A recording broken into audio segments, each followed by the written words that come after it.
Hello and welcome to the next video. In this video, we are going to be demonstrating a new type of exploit called image to shell. Now, before we begin, we have two normal images on our desktop. I have one of a small potato and one of a normal potato, and they both end in .png. They're just normal images. So we see here the web page that we're going to attack next. Let's try to learn more about this web page. So we can browse and upload an image. Let's upload a potato. And we can see that works and our avatar was uploaded. Now, whenever I find an upload location, one important thing to consider is number one,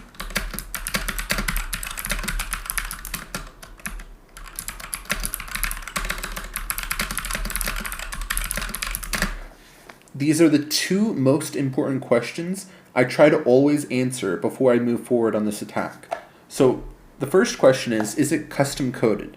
This to me looks like something that was custom coded rather than something that was installed.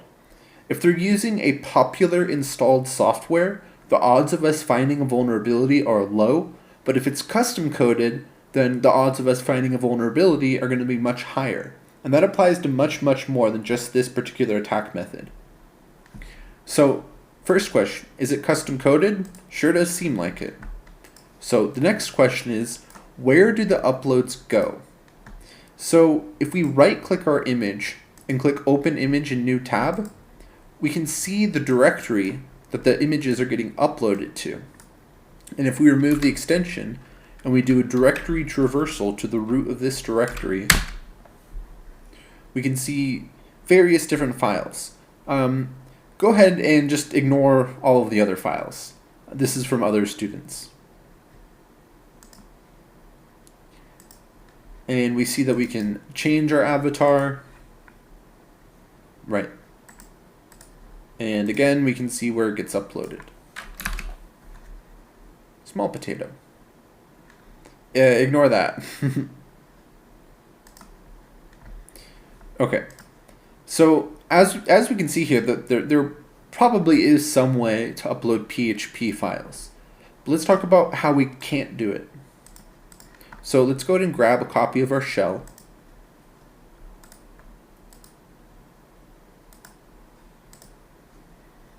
This is our simple PHP CMD shell. So I'm just going to paste this and I'm going to save it as video shell.php and I'll save it to the desktop. And we can see our shell here.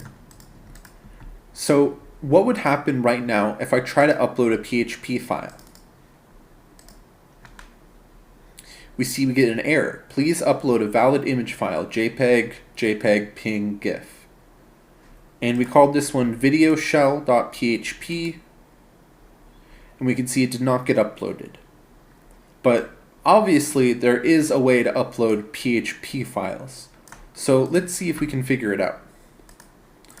So one thing we can do is we can audit the security of how they're checking the files that are being uploaded.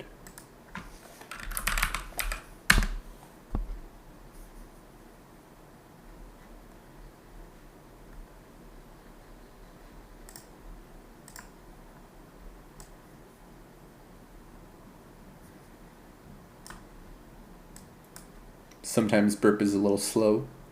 Okay. So we're going to do intercept on for this one. We're going to turn Foxy Proxy on, and we're going to intercept an upload. So we can see our upload request here. So this red text is the text encoded encoding of the image that we uploaded. We can see it's displaying in text here. Additionally, we can see the file name that we uploaded it as. We can see the content type string. So when we upload files to a website, there's three main things that it's going to check. It's going to check the name equals image. It's going to check the extension right here. It's going to check the content type, or it might check something referred to as magic bytes. That's basically just checking if it starts with PNG, if it's a PNG file, for example. So the first thing that we want to do is we want to try to figure out what if all of them, which methods is it checking to see if it's a PHP file or not. Because we know just uploading video shell.php, that got blocked, right? So we know it's blocking something. So it could check just the content type, it might check just the magic bytes, or it might check everything. Usually what I like to do is I like to change one thing at a time. The easiest level of this exploit is if it's only checking this string, right? Because what we can do is we can leave this string as it is. We can change our extension to PHP.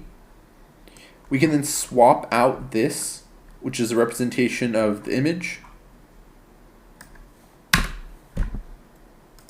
And then we can type in a shell. And if this works, got to make sure we write to the correct line. If this works, then it will create a file called smallpotato.php. In fact, I'll call it, to distinguish it, video smallpotato.php.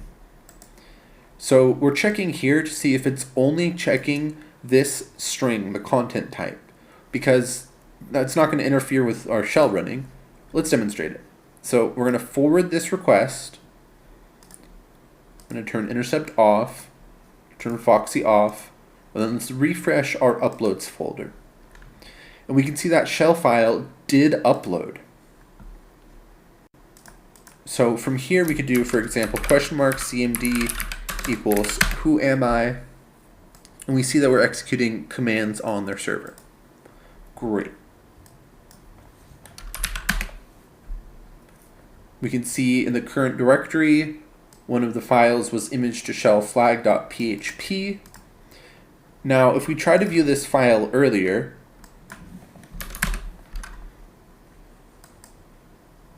you can see it says, you need a shell to view this flag.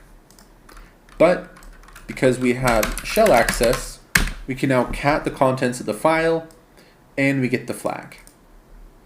Great. In this example, we demonstrated how we can intercept a request or intercept an upload of an image, and we can change the extension from .png to .php, and how we can swap in that shell.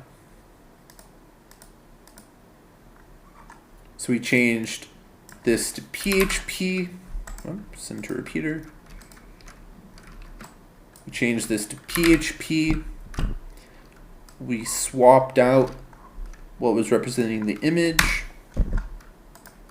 We replaced that with a shell.